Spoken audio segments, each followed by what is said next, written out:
14 na sugatan sa banggaan ng bus at AUV sa Calawag, Quezon. Sa Bantay, Ilocos naman, patay ang driver ng van matapos sumalpok sa kasalubong na dump truck. Saksi si Emil Sumangil. Sa gitsura ng van, hindi na katakatakang namatay ang driver nito matapos sumalpok sa dump truck sa Barangay Taleb, Bantay, Ilocos Sur.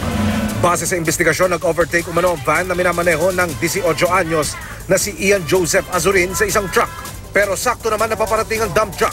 Head-on ang collision. Inabot ng 20 minuto bago natanggal si Azurin na napag-alamang walang lisensya. Nasugatan naman sa paa ang driver ng dump truck. Sa Calawag, Quezon, isang bus na biyaheng Maynila at isang AUV na patungong Bicol ang nagsalpukan sa Maharlika Highway. Sa lakas ng impact ng banggaan, nagmistulang nilamukos na lata ang AUV habang ang bus na nakabanggaan nahulog sa tabi ng highway at gumulong sa talahiban. Sa 42 sakay ng bus, 13 na sugatan, nasaktan din ang driver ng AUV. Takbo ng bus yung bilis? Hindi naman ganun na mabilis yung takbo kasi may speed limit naman kasi.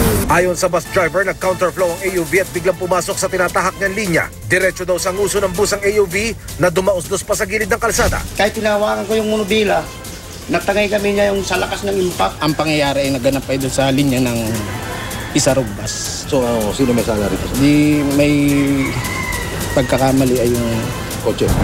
Sinisikap pa namin kunan ang pahayag ang driver ng AUV na ngayon nasa pagamutan pa. Ako si Emil Sumangil, ang inyong saksi.